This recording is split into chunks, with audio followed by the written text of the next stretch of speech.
The 0-2 pitch, swing and a miss, struck him out. The Philadelphia Phillies are 2008 World Champions of Baseball. Good evening, everybody. Welcome back to another episode of the Phixated Podcast. I am your host, Mike Azzy, and I'm joined by a guy who, although we did not get to record on Thursday evening, we still spoke on the phone. Regz. We did. We found a way. Listen, it was one of the best things that happened that you would call me after every Eagles game last season. It was a wonderful tradition. I hope it continues forever, well into the late stages of our life. It's the best. And the best part was, like, I was sitting in the office with my wife because I was watching the end of the game and doing a couple things on the computer. And she's like, "Who is calling you right now?" Who else would it be? And I told her, I said, "Azzy, it's our thing. We talk after the Eagles game. This is what we do." We also did it every Phillies playoff game last year. That was also the best. We did. Well, also we were recording most of those. Is really why we were talking to each other. But I also called you afterward. You did multiple times. Yes. But you're right. Especially during the Eagles playoff run, I called you at halftime. Yes. Every playoff game. Yes. And that, I didn't call you after the Super Bowl because we came directly down to record. Yeah. But I called you at halftime and the end of every Super. I was so convinced during the playoffs that they were winning the whole thing. I just kept calling you. And at halftime of the Eagles game of Super Bowl, I called you and said, "Regz, it's happening." Yeah. I was so convinced with the way Mahomes was hobbling around. Yep. And with the Eagles with a chance to get the ball right away. And it just didn't happen. 4 points away, man. 4 points away. 4 points away. But they're 2-0. We're going to talk about them in a little bit. That is correct. We're going to talk about them in a little bit. We got some Phil stuff on tap. We got the Birds on tap. But I agree, man. I love those conversations. And after that game, when we couldn't record, I was like, you know what? We're still going to talk. It was great. And we did. So, but we are here tonight. We're recording on Saturday evening. Y'all have this tomorrow morning. And then, Regz, we can get right back to normal. I'll be back from my next trip on Thursday. So we'll be able to record on Thursday evening and next Thursday before my big golf trip. Beautiful stuff.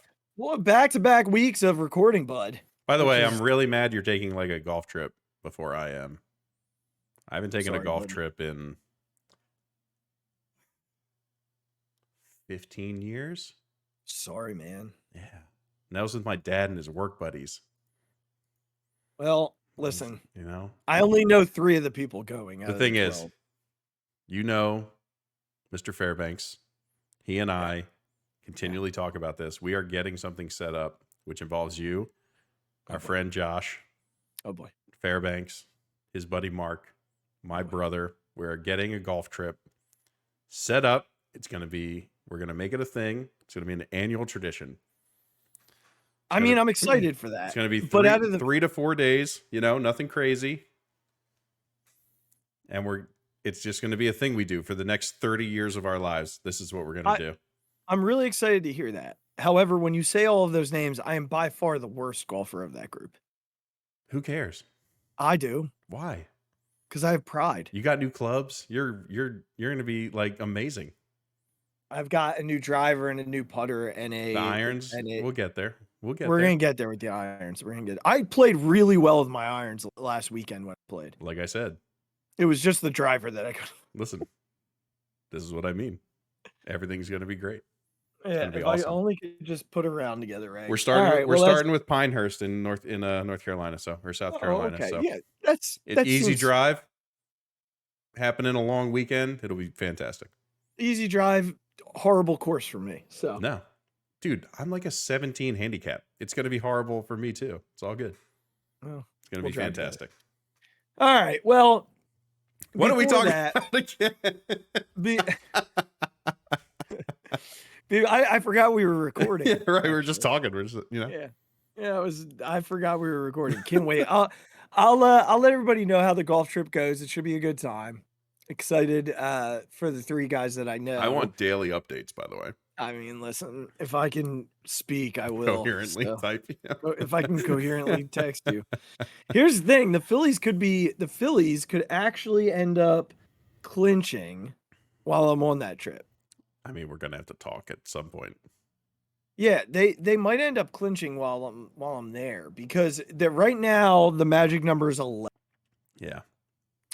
With a win tonight, it automatically drops to 10. I think it, depending on who loses, it could get to 9. Yeah. A bunch of teams behind them are in fact losing tonight. The Marlins, I think, won already. Did they beat the Braves? Yes, 11-6. Wow. Sheesh. The Giants are about to lose their second game today. Fantastic. The Reds are beating the Mets 3-2 in the 7th. The Brewers are winning, but that actually is fine. The Diamondbacks again are beating the Cubs. Yeah. But the Cubs have the bases loaded with nobody out. So, and honestly, either one is fine. Actually, at this point, magic number wise, I think the Diamondbacks are the better loss for the Phillies. Yeah. 2-2 now in that game. And that's it. Yeah. So it could go down to 9, which would be pretty cool. To be at 9 heading into the week. Obviously, they have one more game with the Cardinals before they go to Atlanta. Mm-hmm. Yeah.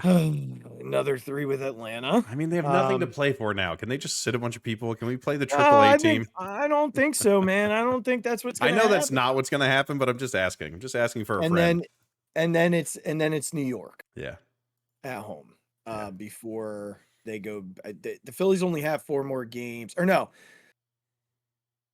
Is it 4 more games at home? Do they get the Pirates on the road or the Pirates at home? I think it's the Pirates at home.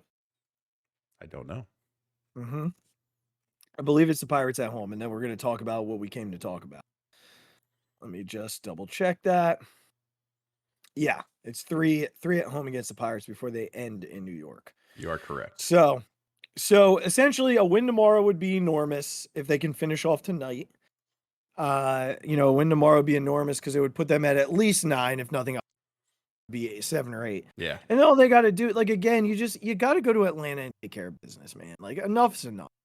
Go there and win 2 out of 3. You got to set a tone because you're playing them come, the second round if you get there. Yeah. So you got to set some sort of tone. It would be nice to come back home and clinch at home. It would. It would be really nice to come back and beat the Mets to get in. Yeah, especially not having done it last year at home. Right. Well, the good news is that they have 7 games at home. Right. So ideally, looking ahead, it should be able to happen. It should happen at home. It'd be nice if it happened on the Sunday.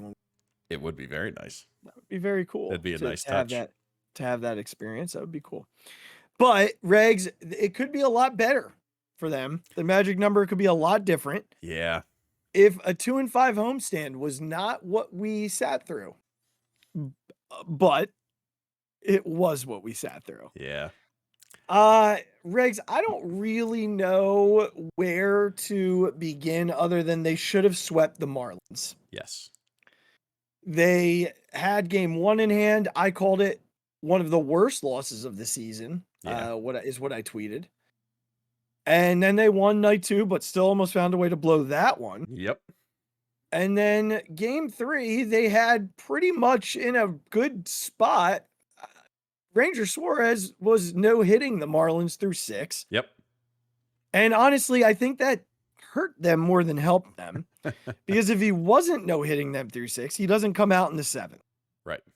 And that's probably a very different situation. And the game ends up being 3-3 at that point, and a homer later, it's 4-3, and then the Phillies tie, and then it's 5-4, and they cannot figure out a way to recover from that.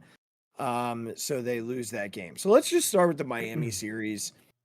A really frustrating 3 days. They should have at least gotten to it. That first game should have been a win. Yeah. And obviously the last one too. So I don't know any other reaction.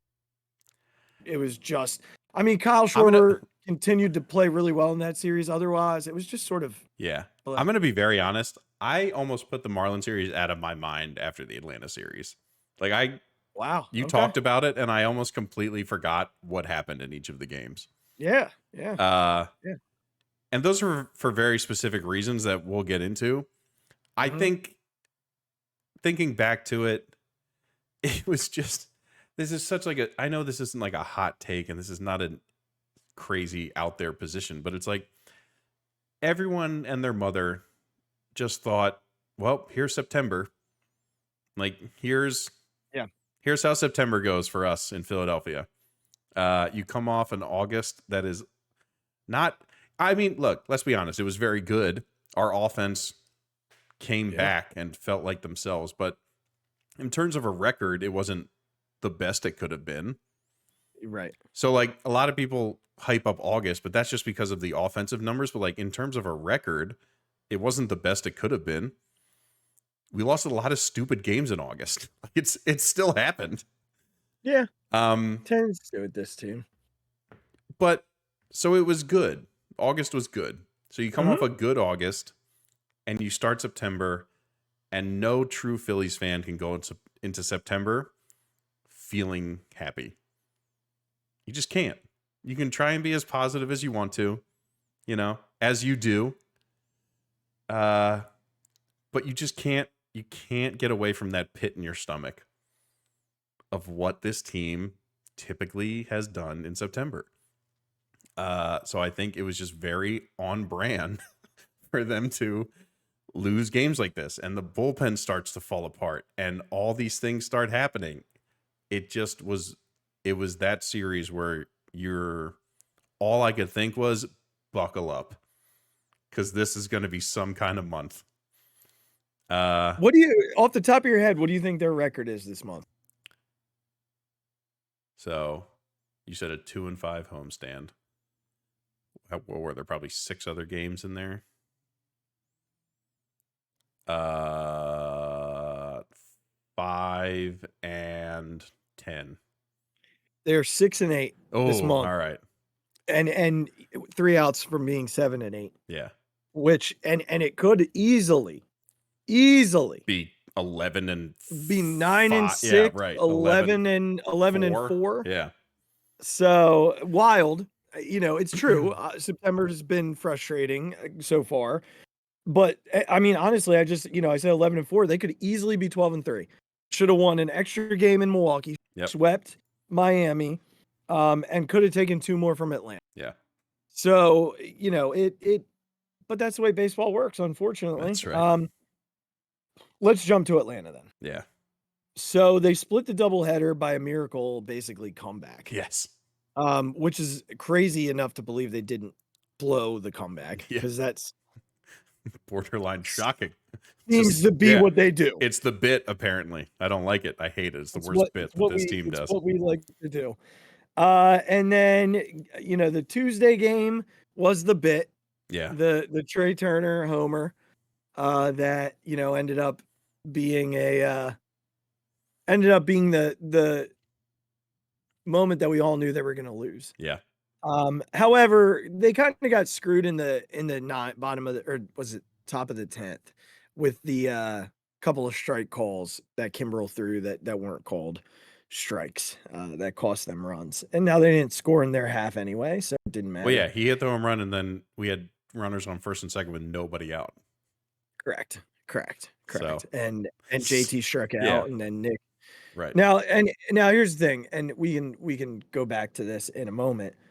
A lot of people wanted JT to bunt. JT hasn't bunted since 2015. Yeah.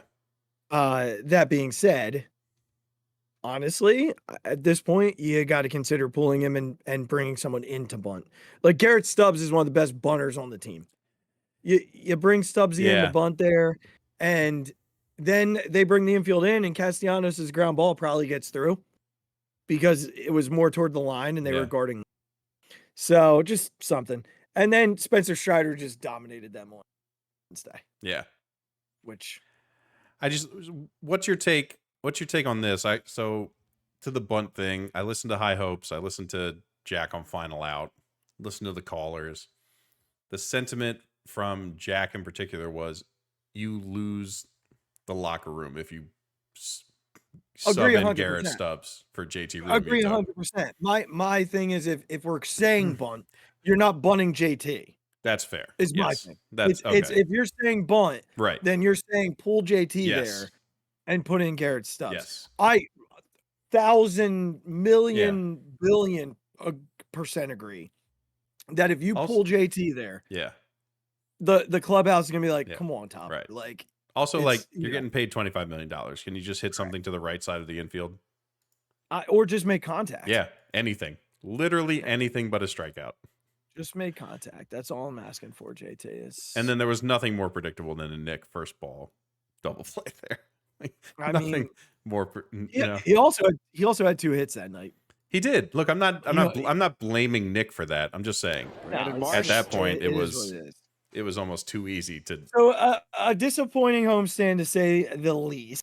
And they're leading 5-1 in the top of the 9th. This would guarantee them the series against St. Louis if they were to finish this. And obviously they want to come out tomorrow and take care of business with Walker on the mound. There's no reason not to sweep the Cardinals. The Cardinals don't want to be here. No, I agree. And it would be a really nice way to start the road trip because it guarantees you a 500 road trip. Right. If you sweep. There's no way you can be worse than 500. Their fans started leaving like in the 7th last night when they were only down 2. Gosh. Baseball heaven, Regz. Yeah. It's baseball heaven. Looks pretty empty to me. Yeah, idiot. So yeah, I very frustrating homestand, one that should have been better. But here's the good news. They came back out and they're beating a team that they needed to beat. That it wasn't, they could have. I feel like the Phillies in 2021 lose last night's game. I mean, even the fact that last night ended up in a win. After watching the Marlins and the Braves series, would you have guessed that that's a win? If I told you that Craig Kimbrell and Jose Alvarado both load the bases, like, would you have expected them to win that game?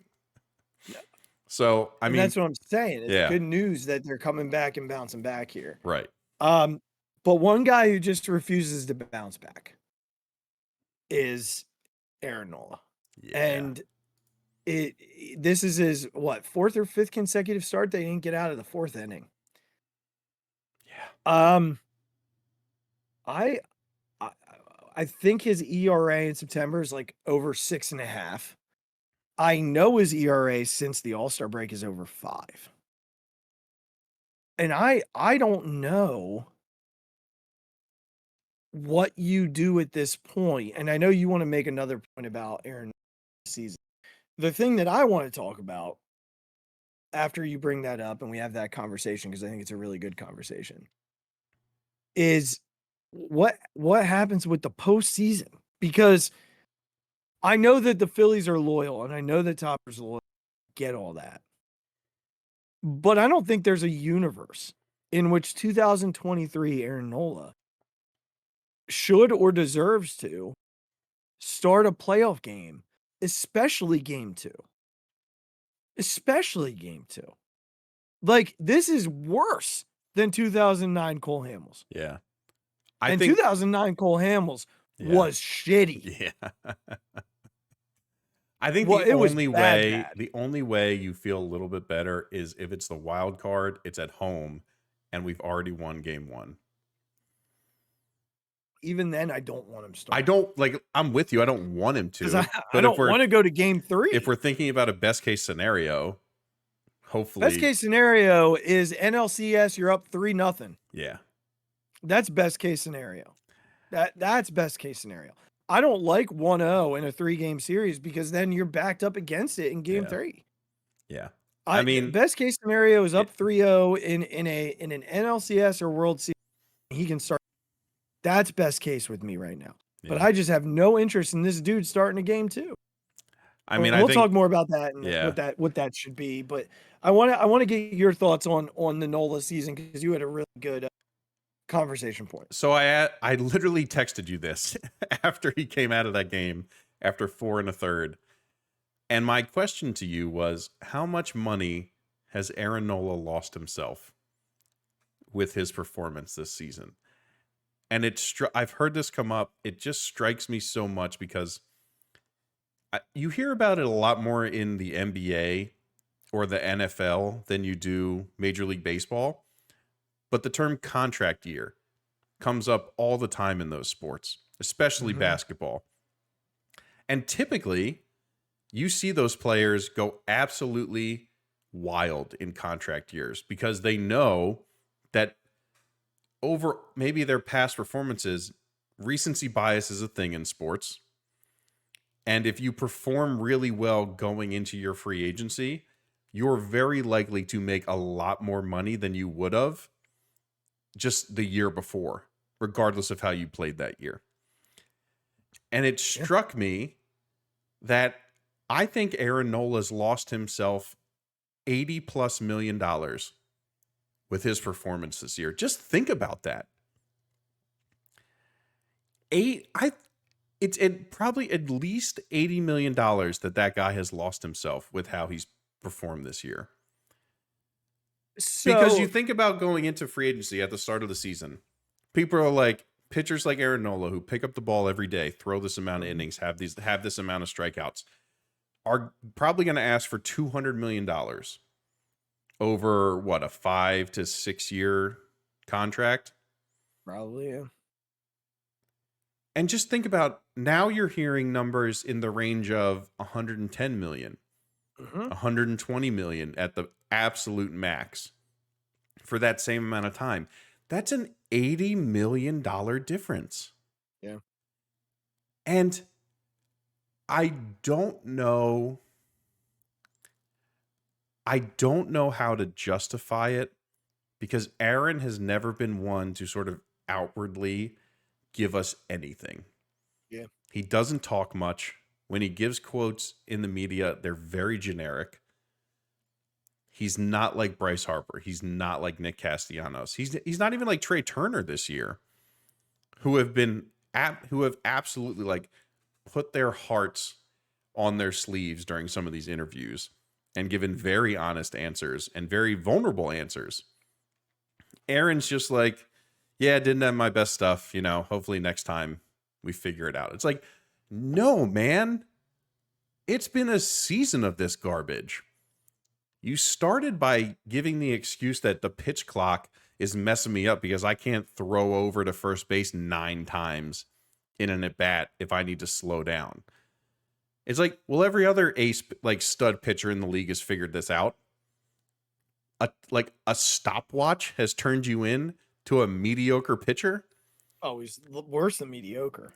But like, that's what did it? A stopwatch threw your entire career into jeopardy? His absolute lack of a spine, of the ability to, if something goes wrong, and listen, not everything has been his fault. Sometimes it's the guys behind him. The defense has not been fantastic.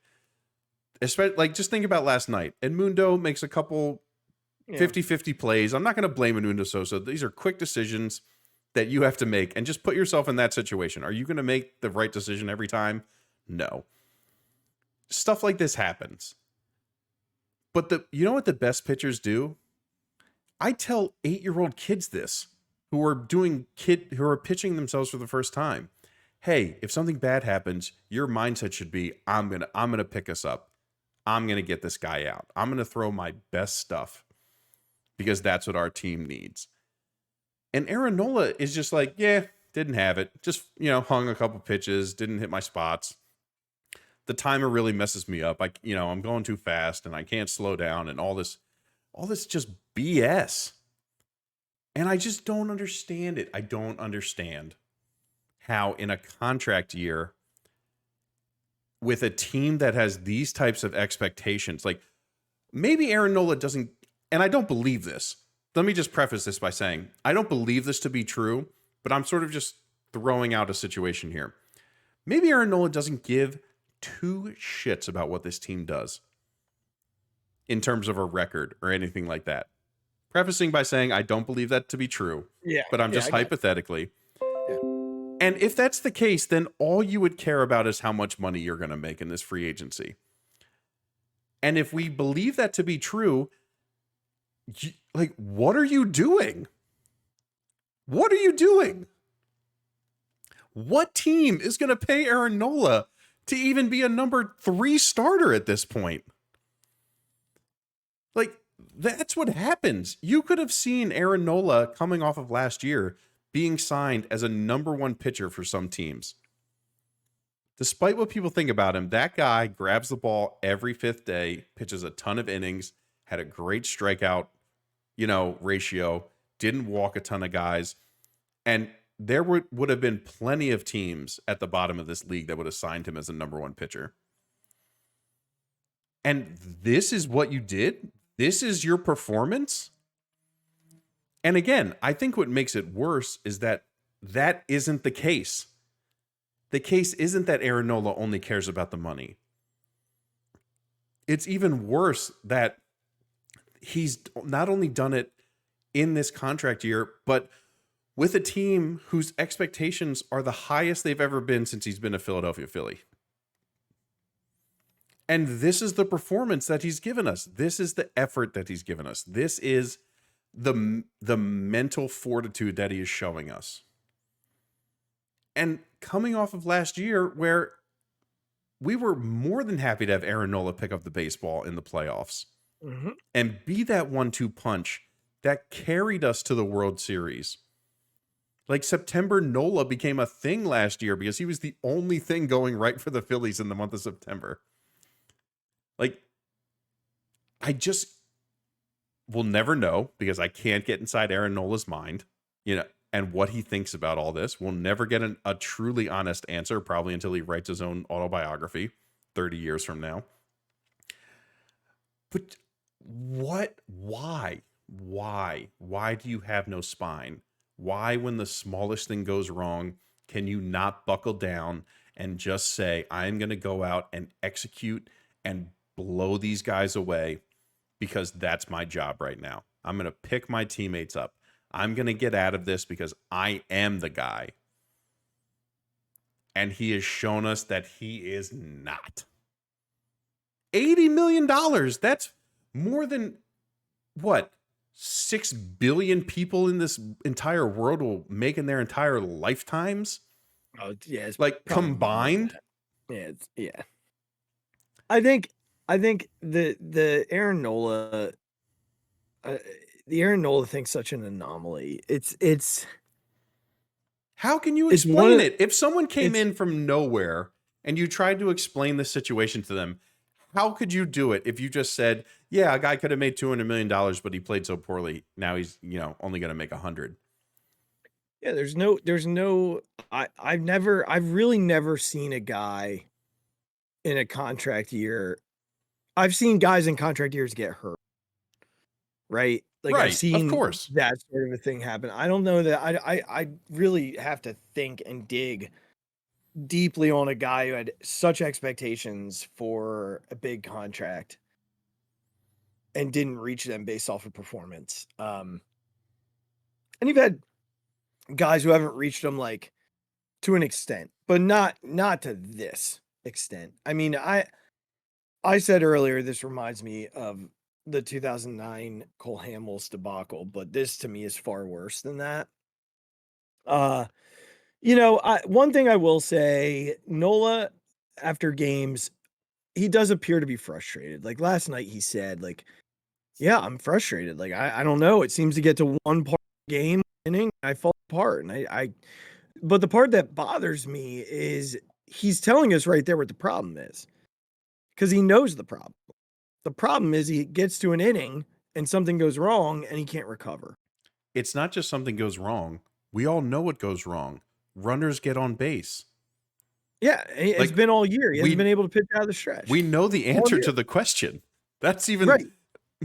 So give me a better answer than it went wrong. Like, Aaron, why do you become terrible when you get out of the stretch? Have you tried new mechanics? What have you and Caleb been working on? Can you give me anything to show that you've been trying to get better at this? I'm sure that he's working. Again, I'm not saying that he's not doing that. Yeah, I'm sure that he's working on it in his bullpens. We don't usually get those types of answers from these guys. They've been programmed to make us draw assumptions. There are very few guys who are as transparent as the Trey Turners and Trey wasn't even like super transparent during his struggles. He said he's working on it.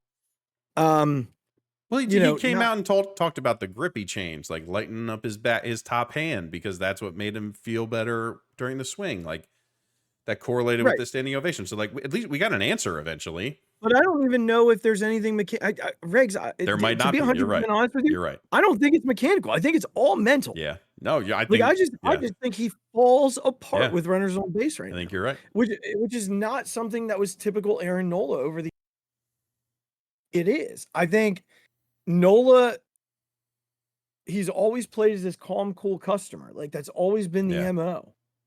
This year, he's not that. It's like almost like this money thing has gotten to him a little bit, which I was kind of surprised when he didn't come into the season with a contract, because it's just not him to have that.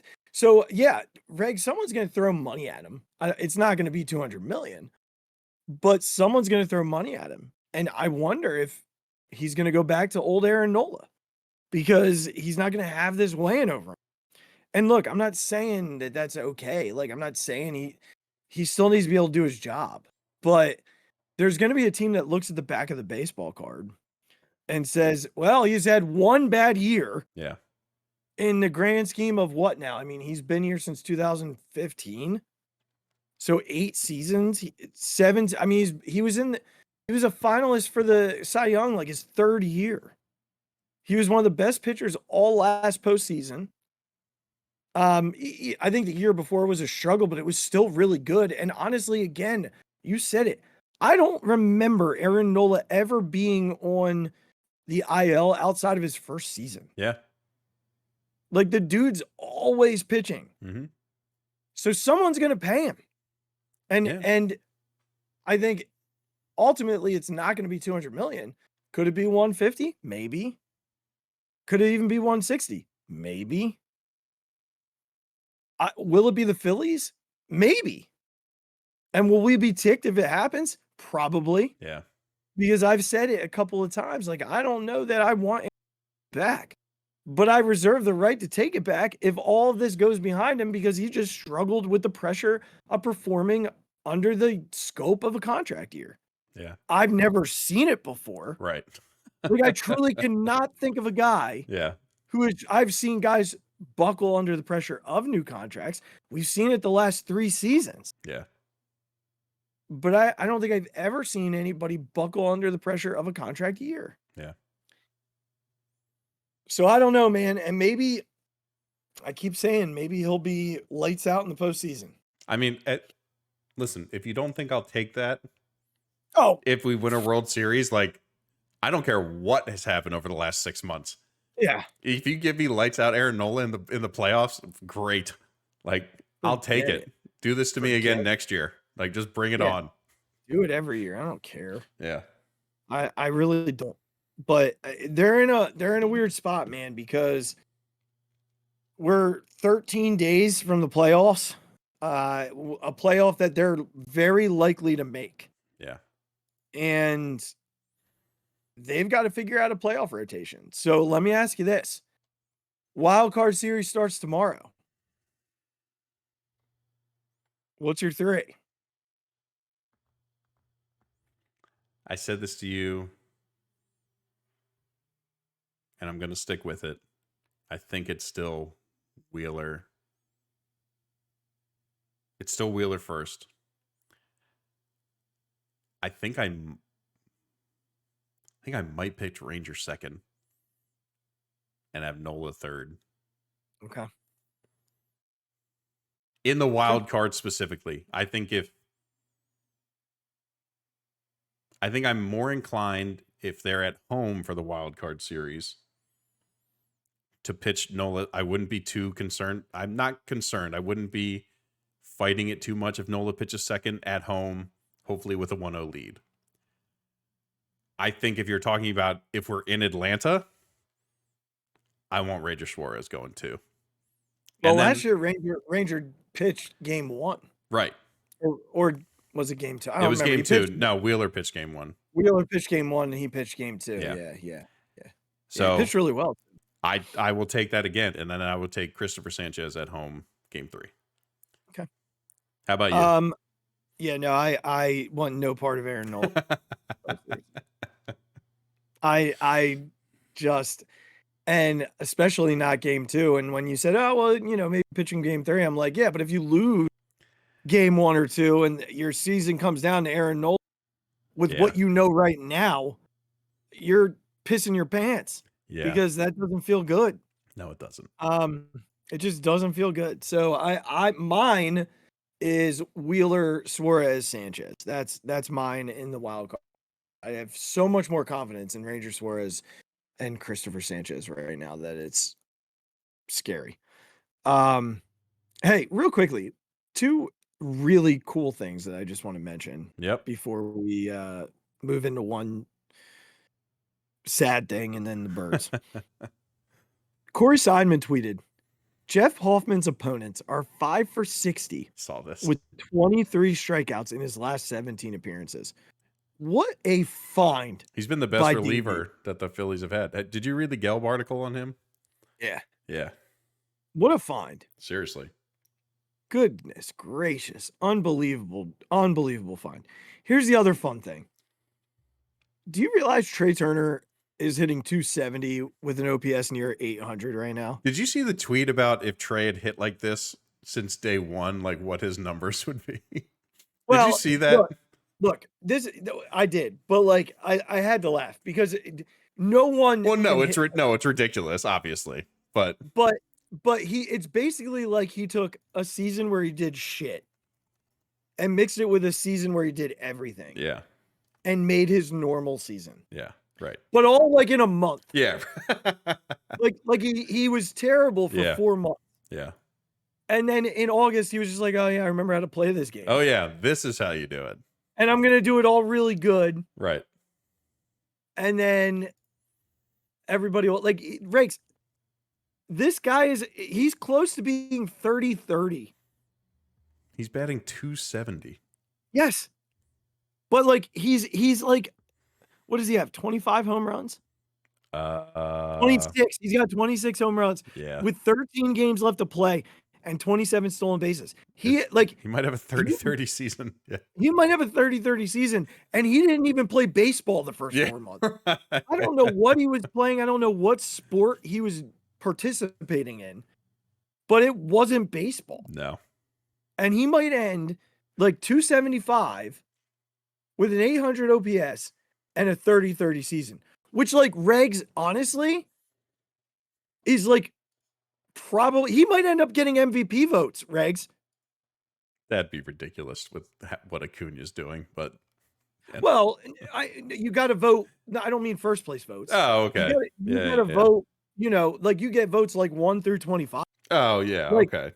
There's a chance he might get MVP votes. Yeah. Think about that. Yeah. He played 1 month of baseball. It's insane. Yeah. Hey, man, this Charlie Manuel news is killing. Yeah, not to end on a downer, right? Well, we're gonna pick it back up, but I just want to say from the Phixated family here, from Regz and I, best wishes to Charlie and his family. We know that he suffered a stroke during surgery today. We don't know what the surgery was, nor do we care. Right. But his family had reached out to the Phillies to make them aware, but also to let them know that the next 24 hours are crucial to his recovery. So we know what that could mean. Certainly, Charlie has meant a lot to us. I was about to say, I don't know that there's outside of Andy Reid. As much as we love Rob Thompson, Charlie Manuel is our manager. Yeah. Like, that's how it goes. Yeah. When you do what he did for this city, for our generation in particular, who we were 6 years old when the 93 Phillies were a thing, right? Mm-hmm. That team didn't win a World Series. We weren't around for the 1980, obviously. This was our Phillies championship. This was it, man. This was the height of our Phillies fandom. Like, Charlie is our manager until something else happens. So, like you said, he is. thinking about him, putting all the good juju out in the world that we can. Keeping our fingers crossed that he recovers, and we'll see him in another spring training or leaning against another cage, talking to the guys. Yeah, Kyle Schwarber made the comment before the game tonight. El Capitan, as I like to call him now, made the comment, about what a baseball guy is, but what like a good human he is. And you talk hitting with him, you talk life with him. It's a really good comment from Schwarber. Yeah. And it's a rough time for this to happen. You're 2 weeks from the postseason. Expect Charlie to be in games throwing out the first pitch. Yeah. And certainly we're going to be a long road from. Yeah. And listen. And I'm banking on it being a long road because this guy has overcome. Yeah. Charlie, we're thinking of you. We love you. And that's right. Certainly we know that you'll be back on feet, throwing out the first pitch and waving to us, if not in a couple of weeks when the postseason rolls around, then next year. And we look forward to that. We're going to see him on a bus during the parade. That's what we're going to see. Hell yeah, we are. Hell yeah, we are. Hell yeah, we are. Rolling right down Broad Street. That's right. Mm-hmm. Our boy Chuckles. So let's lift it back up. We got a 2-0 football team, buddy. We do. And certainly it hasn't been the easiest 2-0. No. But it's 2-0. That's right. And at the end of the day, truly all that matters. That's all that matters. So let's dig into the 2-0. Let's start with game 1. They opened in New England, and it's funny. I re-listened to our last episode, our season preview. Yeah. And boy, did we make that sound like it was going to be a lot easier. We did. Goodness gracious. But I think it's easy to forget that Bill Belichick is still Bill Belichick.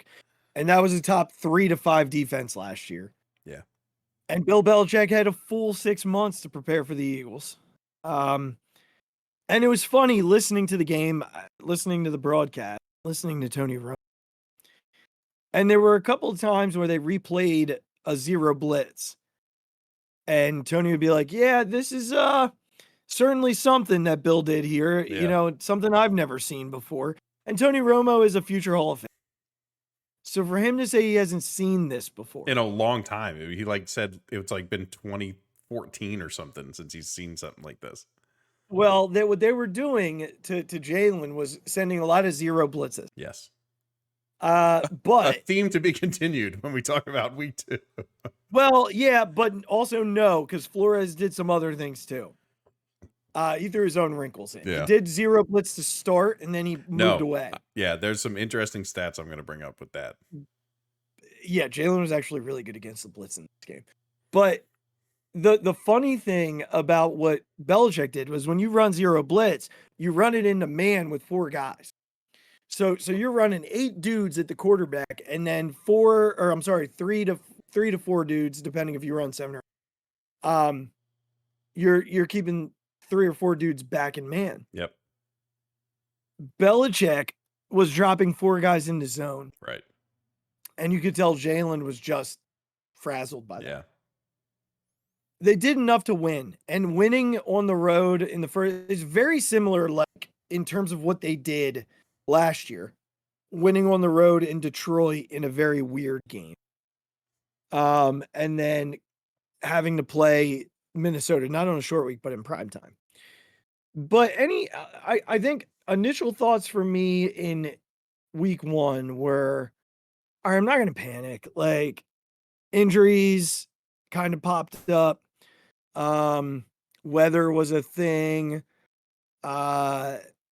New offensive coordinator, new defensive coordinator, having to Bill Belichick, all of that stuff. Those were the things that sort of popped up to me. Jalen was not good. The offense was not good. Jake Elliott was phenomenal. Yep. But anything else from your end? I mean, the defensive line was good for the most part. I'm going to be on the, Jalen was not good. I thought it's a theme we'll continue to talk about, but he looked tentative he looked, and it's shocking to say this, but almost like unconfident in what he had to be doing against certain looks.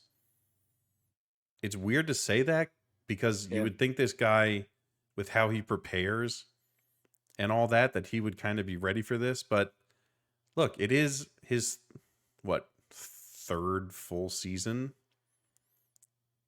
Second is Right. Third is a starter. Yeah. Third is so. We always talk about how Aaron Rodgers and Tom Brady and all those guys like could know the defense before they got set. You know, they knew what was coming before it happened. Yeah. I think we have to understand that Jalen's still going to see some things that he's never seen before.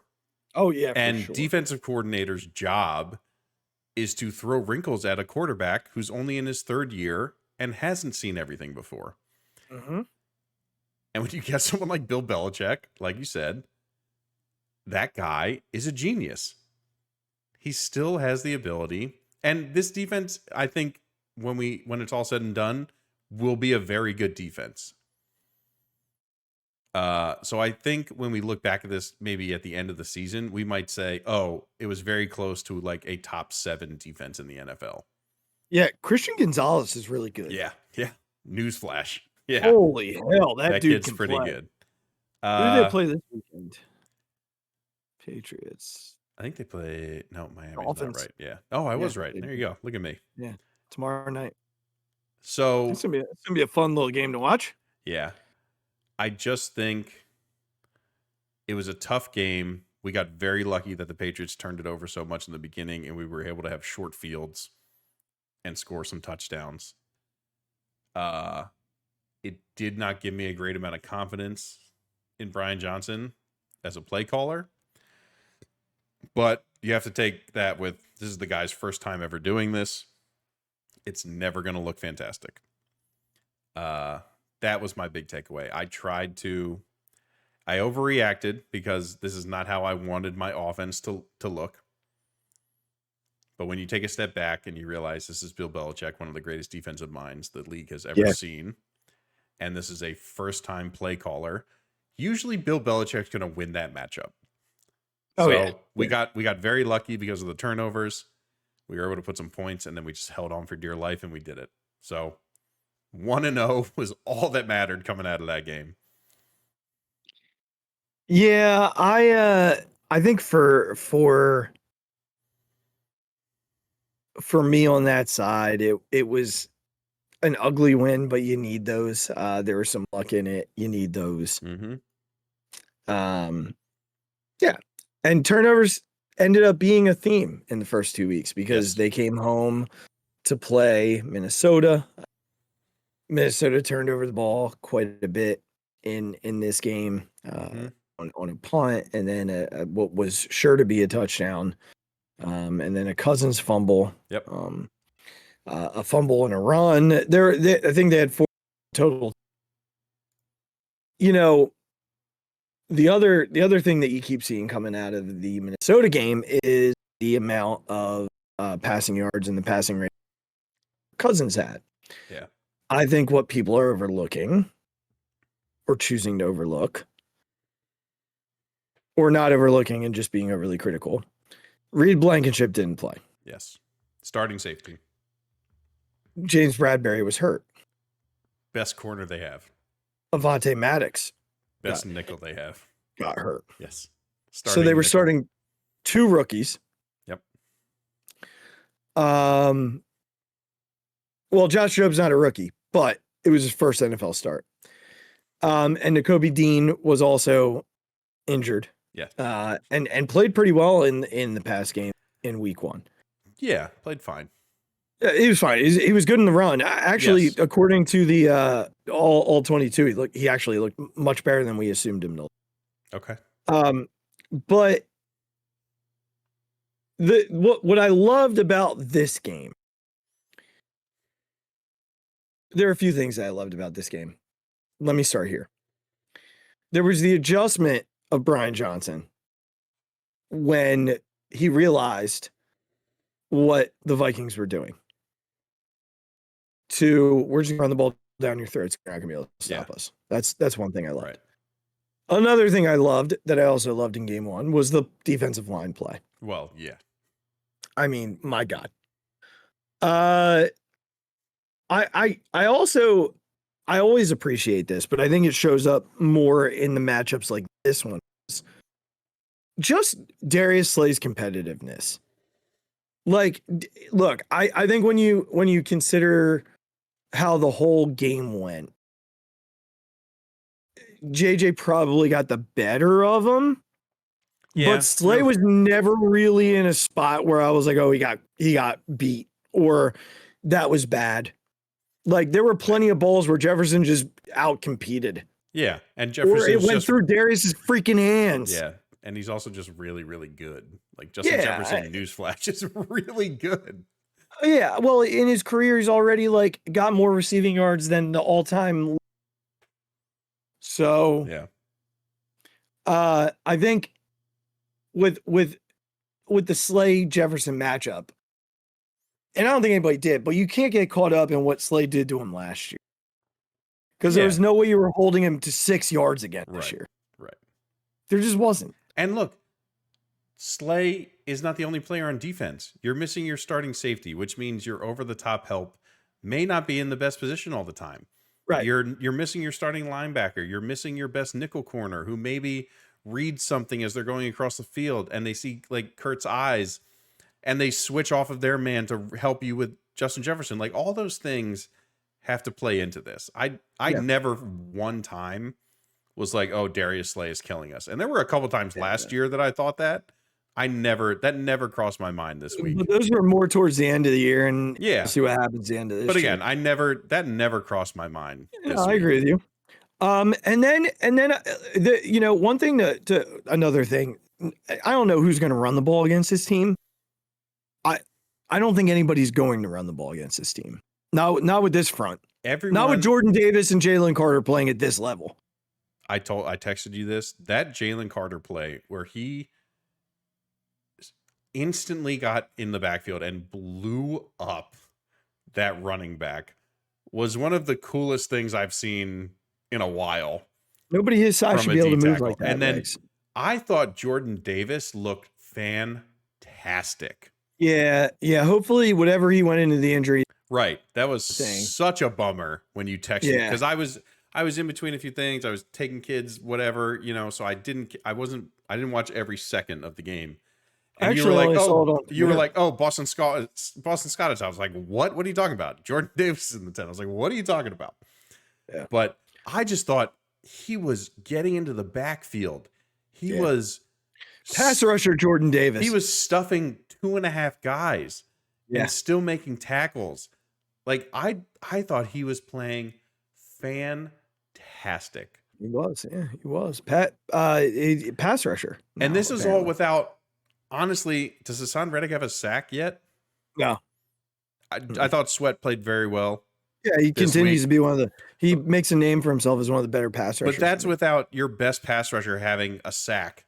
Yeah, remember Hassan got off to a slow start last year. And I'm not faulting him. I'm not saying that, but I'm speaking to the performances that we're seeing from these guys. Yeah. Like Nolan Smith has only had like 13 snaps so far in 2 games.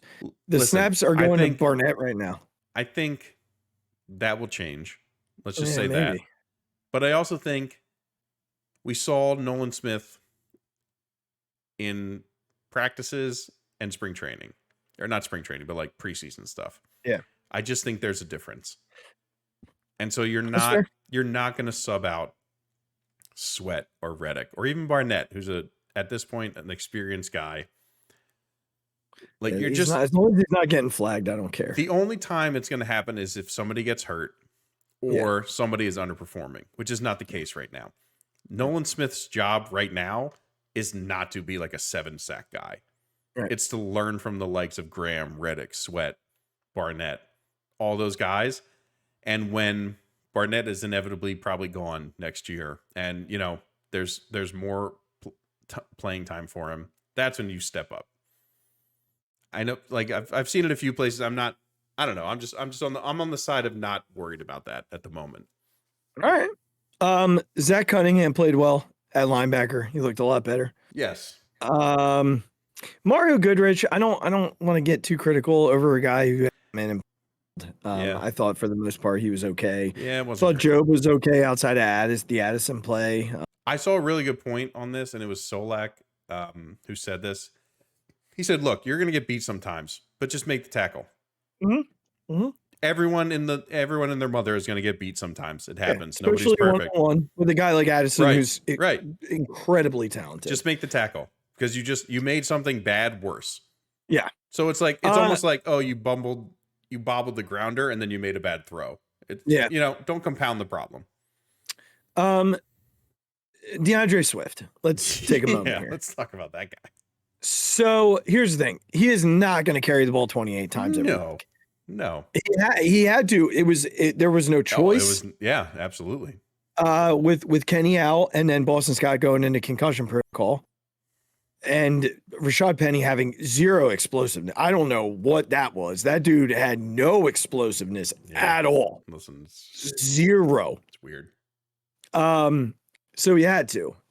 Now, when Kenny's back, they're probably going to find a middle ground because it also can't be he's only going to carry the ball 3 times. No, I think this, as everyone kind of maybe expected coming off the preseason, this solidified that it's almost like the Miles Sanders thing. We knew Miles Sanders had this in him. He had games like this with this offensive line. Do I think Kenny Gainwell has the same performance as DeAndre Swift? Probably not. I think DeAndre Swift is a little more dynamic than Kenny Gainwell at the moment. And this is the same thing we thought about Sanders when he was here. So I think he's the number one, but I don't think Gainwell all of a sudden is gone from the rotation. Oh God, no.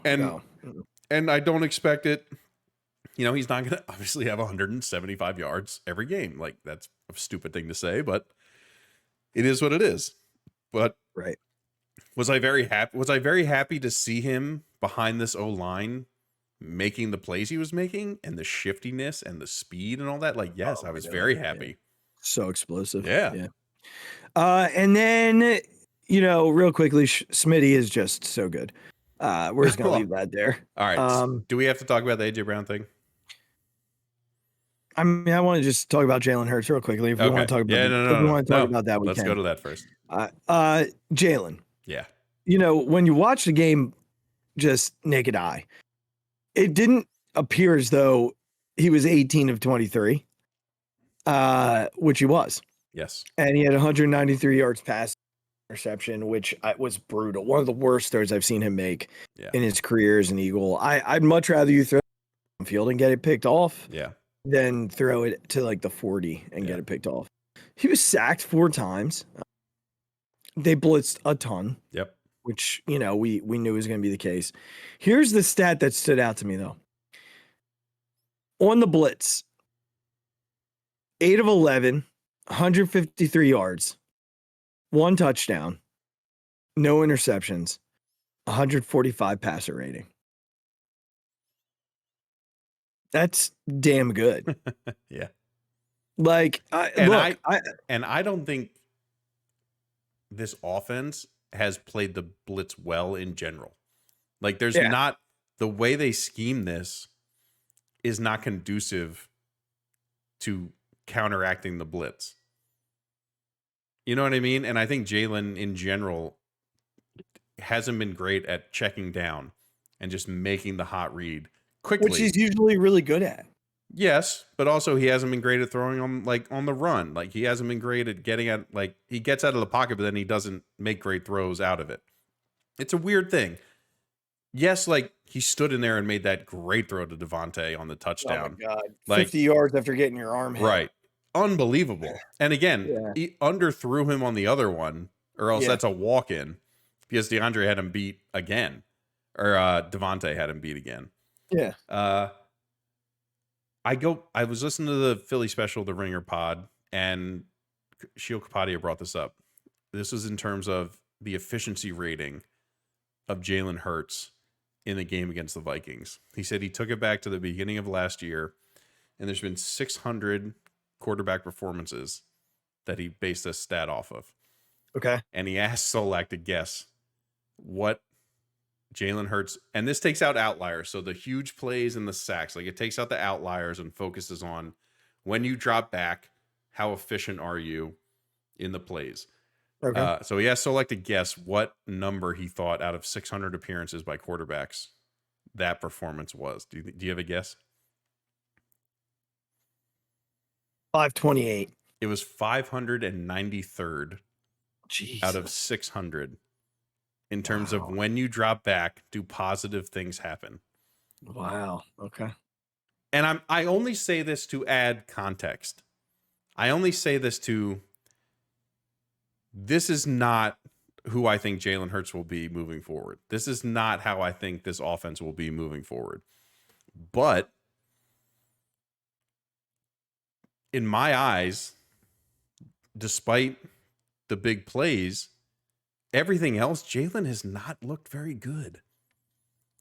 Like when you take the outliers out, which is the sacks and the really big plays, it's like, and again, it's because there's either a zero blitz or they're dropping 8 people.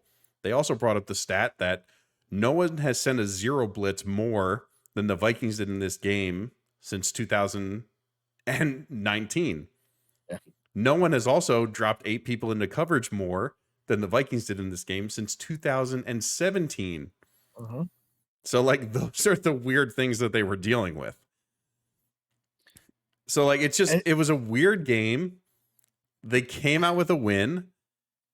They started to figure it out. And again, we've had times where this team has just had to say, like, we can run it down their throats, and that's what we're going to do. Forget everything else. Let's just get this done. Here's the thing. I like that you said what you said there about they're seeing weird things. Yeah. And they're going to. Yeah. Because they're the best team in the NFL. Regs, I don't think there's a team better than that. Yeah, people are on the Cowboys just because of 40-0, but blah, yeah, blah, so blah, good. Blah. Oh my gosh. Yeah, right. Did you do we want to talk about bad quarterback performances? Dak Rain Prescott was not good in that game. Their defense was unreal because the Giants' offensive line is basically made of me. and some like invisible whatever fine tooth combs. Yeah. Like it's not a good offensive line. Well, let's see what happens when the Cowboys play like an actual defense. Yeah. Like they have, I think they have New England next week. I'm actually seeing who they play tomorrow because now I want to know. They play the Jets tomorrow. Yeah. And look, not that Zach Wilson's going to go beat the Cowboys. The Jets have a good defense, though. They have a very good defense. Yeah. So as long as Wilson doesn't turn the ball over, the Cowboys defense could win the game by themselves against Zach Wilson. Let's be honest. The Jets defense could win the game by themselves. Yeah, the Jets have. I mean, look, I'll tell you right now, Josh Allen better than Dak Prescott. Yes. The Jets have a very good defense. And they made Josh Allen look like a fool. A fool. Yeah. So yeah, back to the initial point. Like, this is what we're going to see defensive coordinators do. They're going to do, but I think the good news is, and I tweeted this the other day, the Eagles are playing C football at best. Yes. And they're 2-0. Yeah. Yeah. I mean, Regs, one of the things that I think goes understated in the grand scheme of these conversations is most teams in the NFL lose these 2 games. Because most teams in the NFL don't have the defense to recoup what happened in New England. They don't have the kicker to recoup what happened in New England. And most teams in the NFL can't just say, oh, you know what? We're just going to hand the ball to DeAndre Swift behind our gruesome offensive line. Yeah. And let them run it down their throats. Like there's no other, because no other team is as well-rounded as the Philadelphia Eagles. They're just not. Mm-hmm. Now, they just played 2 brilliant defensive minds. Yeah. Bill Belichick will go down as one of the greatest coaches ever. Yeah. Ever grace a football field. I mean, he's going to go down as one of the generation's best head coaches, if not the generation's best head coach. Yeah. Period. But outside of that, he's a better defensive coach than he is a head coach. Yeah. Like that's what people might forget is that he was. Do you remember Clay Harbor? Why does that sound so familiar? He played tight end for the Eagles, like during the Andy Reid era, Chip Kelly era. It sounds familiar. I can't place him exactly, but so Clay was fine. Clay was a decent player. He's super athletic. Yeah. And then he ended up playing in New England for a little bit. He played in Miami. And he's now on Inside the Birds. He's one of the Inside the Birds guys. He does like game, post game, like a couple shows during the week. And he said after the New England game that one of the things that people need to understand is that Bill Belichick has a plan for everything. And when you walk into one of his practices, and especially before the first game of the year, he is so prepared and ready for whatever is about to happen. And he talks a lot about like, this is not like, if you go back and listen to the episode after the New England game, he said this is not uncommon. Yeah. And that's a really good defense that they faced. And then this episode, he talks a lot about like the same thing. Like Jalen is seeing things that no quarterback across the league is seeing because everybody's terrified of playing the Eagles offense. No one wants to get beat by Devontae Smith, by Dallas Goedert, and AJ Brown. So they're going to do everything they can to force the ball out of Jalen's hands quickly. And the Vikings did a good job of that. Yeah. But then Brian Johnson was like, you know what? Screw it. I don't care if they're mad at me. We're just going to hand the ball off for the next 3 quarters. Yeah. And at that point, there was nothing and they weren't even doing read option. No, it was just, they weren't doing zone read. No, it was just straight zone. Yep. Now they're about to play another really, really solid defensive coordinator. Todd Bowles is no joke. Yeah. Now here's something I will say about Todd Bowles. He wants to blitz 60, 70% of the time. So you're not going to see as many drop. Right. Eights. Yeah. Eight guys into coverage. We're going to see what we saw in 2021 in the playoff game, where they're just going to blitz. This is a really good defense. Now, I do believe the Eagles defense is fine. Yeah. I believe they're fine. But Todd Bowles is going to blitz the crap out of Jalen. Yeah. Now, I said this to you the other night, and I'm going to come back and say, I'm not worried about Jalen Hurts. No, I agree. I'm not worried about the first 2 games. I'd be far more concerned if Jalen was throwing interception after interception. If Jalen was, losing the football time and time again. He's fumbled once, and he's thrown a pick in 2 games. This is not going to continue. The reason why the Eagles were so good last year was because he took such good care of the ball. It was 3rd and 15 when he threw that pick. He just threw a ball out there. It wasn't a good throw. We know that. The fumble to me was a good defensive play. It wasn't careless with the ball. He wasn't holding it out there. It was just a dude who made a good tackle, hit the helmet on the ball. I'm not worried about Jalen Hurts. I'm not worried about the Eagles offense. Yeah. I think it takes time for an offense to gel with a new quarterback. And I think that's what we're seeing right now. We don't have a line yet for next Monday's game. So what I'm going to do right now, Regz, is I'm going to put a line on it.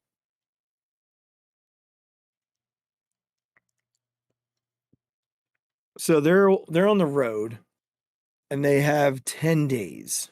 Yep.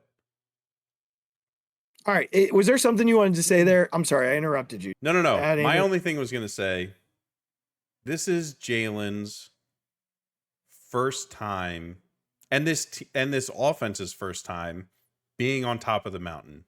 Mm-hmm. This offense is the top of the mountain in the NFL. Do you know what happens when you're at the top of the mountain in the NFL? Everybody's climbing to get you. Yep. Every single defense that you go against is going to try and do something that you've never seen before. They don't know they don't know if it's going to work. That's not the point. Their only goal is to try and confuse you or get you out of your rhythm. Yep. If I think I know Jalen well enough, if I think I know Nick Sirianni enough, we don't know Brian Johnson yet, but Nick Sirianni obviously is in the offensive meetings and controlling how this offense works. If we think we know Jeff Stoutland, which we do. Oh, yeah. They're going to figure this out. Because eventually the unique things become not that unique because everyone does it. Because they saw that it worked. They're going to figure this out. I think, and like I said in the beginning, it's weird to see Jalen lack confidence, but it's more understandable when you add the context that no one has seen somebody do these things since 8 years ago. Like, that's what we're dealing with. Yeah. So we're 2-0. That's all that matters. Yeah. I don't really care about any games up until that stretch when we go like Buffalo, KC, Dallas, somebody else, Dallas. Like, that's when this offense needs to be at their best. So talk to me then. These games, you have a new coordinator. You're at the top of the mountain. This is the first time a lot of these guys are ever dealing with this. Let's figure that out. And I think they'll be fine, like you said. So I'm going to go off the basis that Tampa wins tomorrow. How true that is, I don't know. I was about to say, I don't know. They play the Bears at home. Yeah, there's a chance. So there's a good chance. and they're 2.5-point favorites. So I went off of that, and because of that, I have the Eagles as 4.5-point favorites. Okay. I don't know how real that's going to be, and now Reed should be back. Bradbury should be back. As long as that rib's not broken. Bradbury should be back. I think Gainwell should be back again, as long as the rib isn't broken. Scott should be back. The only guy that we're probably not, the only two guys we're not getting back, Nakobe. Yeah. And that'll be it. Otherwise everybody else should be good to go and ready. So I have them as 4.5. I think we hold the right to reserve whether or not they cover once we see the final line. So if it's set at 4.5, Regs, what do you got? What score do you got? I hate making you do a score on my shitty no, I love it. Line. I love it.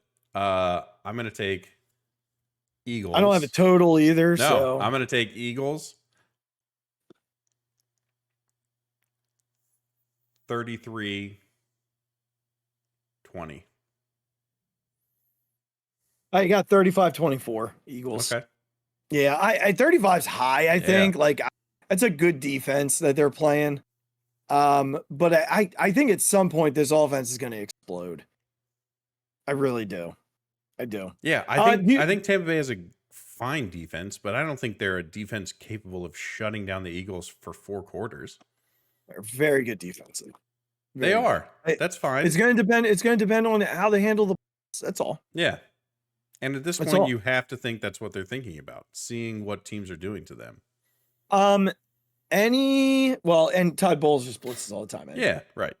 I know you mentioned this before, and I don't want to move to Phixated. We at least breach it. Any credence to the sideline thing? I think Jalen put it the best on the end after in his Amazon interview when they came back to like sort of the sort of TV area for Amazon. He was somebody, obviously the main girl, I can't even remember her name, asked him, and he's like, that's my best friend. He's like, that's all you need to know. That's my best friend. Yeah. It's like all we care that we got to win. That's all we care about. But Yeah. Like, that's my best friend. Later listen, on go ahead. In another interview, he said, everybody wants the ball. Everybody wants to win. Like, and there was also a clip. I don't know if you saw it on Twitter today, but a clip of AJ running off the field after the game and doing this and this to the crowd. And I think what he was doing was all that chirping. Was on my me, bad. right? Yeah. Yeah. My bad. And AJ's gotten this like rap here. Well, not here, but before he came about like being this like Madonna receiver. And I've never gotten that vibe since he's been. I agree. We got that vibe from T.O. right off the bat, but listen, I have not gotten that vibe from AJ Brown. No superstar wide receiver doesn't have an ego. I'd be more pissed if he didn't want the How ball, many years of NFL football do we have to watch of this position?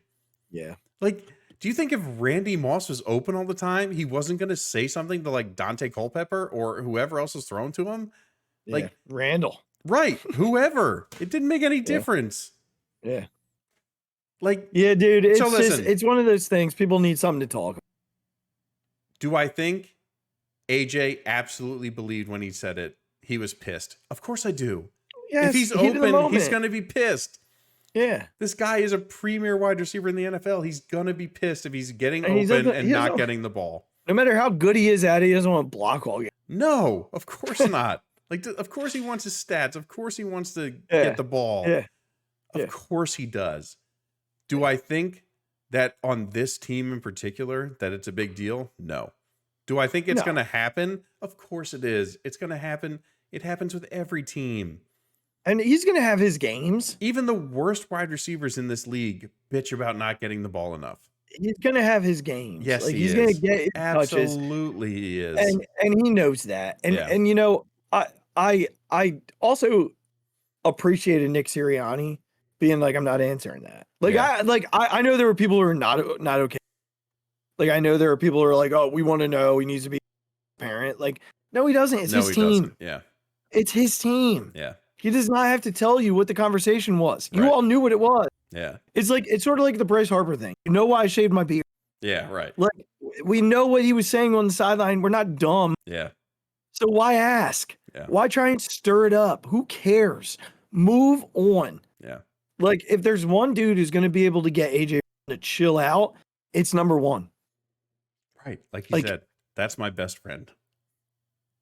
Like, it's a non-issue. Yeah. Just move on. They're 2-0. AJ wants the ball when he's open. Yes. If you want something else out of your star receiver, good luck. Well, yeah. And I will say I was a little mad because when they came back from the end of the quarter, they tried to get it. Of course they did, because Brian Johnson is new and he's trying to not hurt anybody's feelings. I mean, but some of that might have been Sirianni walking over to him and be like, do it. Yeah. But like, yes, you're right. But pile it up. And honestly, two of them were touchdowns. Should have been touchdowns. Yes, exactly. So two of them were touchdowns. AJ Brown, when he says he's open, he's open. He's open. Well, we know what the locker says. Always open. Right. Like, Shocker. When he says I'm beating my guy to shreds, he's probably right. Yeah. Well, you can't guard him one-on-one, and newsflash, you can't guard the other guy. No. So, all right, ready for a Phixated? Yes, please. All right, so we both have the birds going to 3-0. Regz, I gotta tell you, man, the line of children that are whining about the Eagles being able to run the tush push. I feel badly. Like, I almost just want to stand there in their line and hand tissues out as I walk by all of them. I feel badly for their inability to coach. Everybody from former Vice President Mike Pence, like, all the way to like current analysts that can't handle the fact that this said plague. Something about the tush push. No, actually, he said something about the touchback. I take it back. He didn't say anything about the tush push. Now that I'm thinking on it, it was the touchback. So it was dumbest. Sorry, that would have been incredible. But I'm sure he doesn't like the tush push either, because I think he's a Cowboy. Oh yeah, fuck him then. Yeah, well, fuck him anyway. Well, sure. Yeah, I was trying not to talk about that. I mean, anyway. So here's my problem, Regz. Like, what is the issue with the play? I don't understand the issue. It's like any team can run the same play. It is actually football, even though you'll see people who say this is not football. It's truly the epitome of the sport. You line up 11 guys on 11 guys, and you see which 11 are stronger. That's football at its core. That is the sport of football. Now, people will say it's not fair. And I would argue it's very fair because every team's allowed to do it. The problem is that not every team can. As we found out in week 1, 4 teams tried. 0 for 4. The Bears tried with what I consider to be a pretty strong quarterback. Justin Fields is pretty strong. The Colts tried with Shane Steichen and Anthony Richardson. Also, Anthony Richardson, very strong. Didn't work. Why do you think it works for the Eagles? Half the time, the dudes who are there to push don't have to push because the quarterback squats 600 pounds and the center who he's diving behind is one of the toughest obese. Regz, to me, this is like saying, you know what? Steph Curry's too good at shooting threes, so we're going to take the three-point line away. Before the show, Regz said something beautifully. It was poetic. You can't throw the ball deep anymore because Randy Moss is too good and we don't have anybody to stop him. And we also don't have anybody else that can run the deep ball as well as Randy Moss can. So if we're going to say that we're able to pull away this QB, then what else can we pull off? Because if the Eagles are just that good at it, then no one else runs it. Then other teams do things really well. So, you know what? Well, let's take away zero blitz because Bill Belichick's really good at those. Micah Parsons can't blitz anymore. Yeah, Micah Parsons has to stand on the side and watch. You have to play zone coverage with Micah Parsons all the time. Yeah, you can't blitz because it's not fair because he's way too talented. He's way too good at it. But I don't understand. It's not football. What is not football? What's not football? It's 4th and inches. Like, what's not football? So part of me, Regz, is like, let's get a big enough lead at some point where we can just on 1st and 10 line up in the tush push formation and push forward for 2-3 yards, and then do it again on 2nd down, and then do it again on 3rd down, and then get the 1st down on 4th down. Because I'm enjoying just the amount of complaining that happens because of this play. Yeah. Like it's 1st and goal on the 1. You don't think we're going to get in anyway? Yeah, right. What are we talking about with our offensive line? I could get in. It's also, what's the difference? Tom Brady lined up for a million quarterback sneaks. What's the difference? Well, like they're truly, Jalen isn't getting pushed past that line 90% of the time. Right. He's already by it. Right. Like he's already by it. It's the formation everybody loses their mind about. At this point, what teams are doing is crowding everybody, funneling and everybody just slides to one side. And he just slides to one side. Right. Like it's really. I mean, there were points last year, early in the year, where Goddard would come up and basically lift him. He would basically dirty dancing him over. Again, try it yourself. Yeah. And again, the Colts did, and Anthony Richardson got stuck. Truly, your guys just aren't as strong as ours. If there's nothing illegal about it, you can't. There's not. And the NFL tried, a bunch of owners tried to get it banned. And the NFL was like, for what? Right. It's literally football. Right. We're not banning it. Yeah. It's literally football. And honestly, you know what? Like, there's also a piece of me that wants Nick Sirianni to line up just Jalen and let him get a 1st down. Right. and be like, see, it doesn't matter. I don't need the push. Yeah. Because Jalen will get it anyway. Yeah.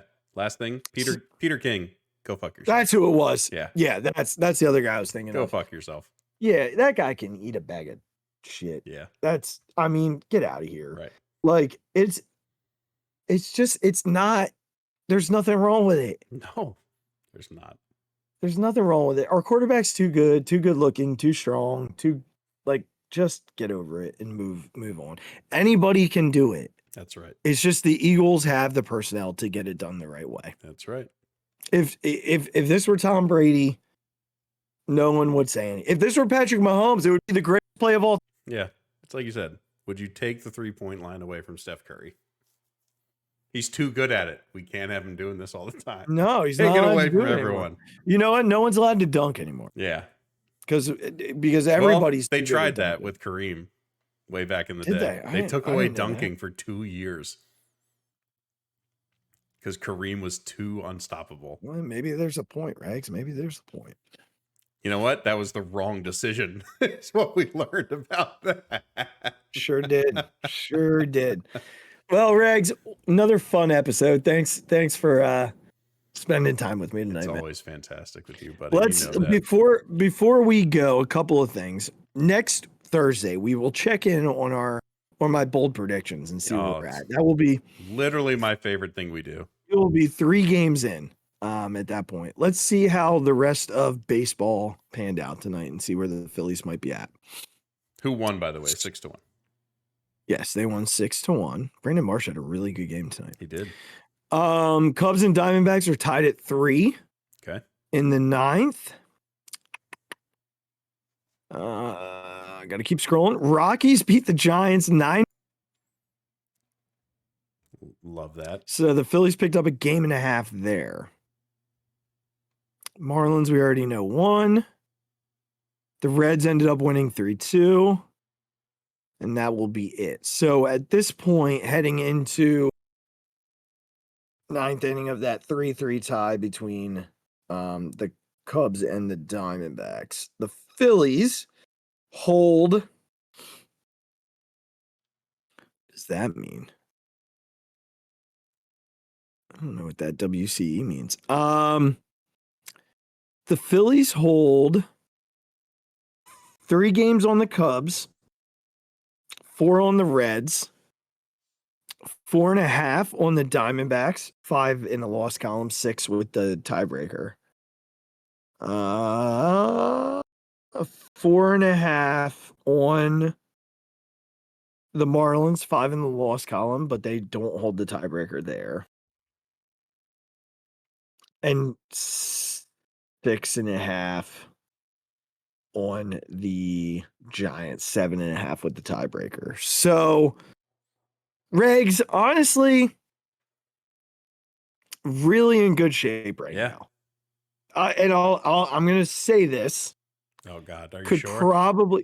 Could probably use the Cubs to win tonight. Because if the Cubs win, the Diamondbacks drop to 77 and 73, which would be 6 games in the loss column behind the Phillies. And that's the team that is basically the cutoff. Yeah. So that would drop their magic number to 9.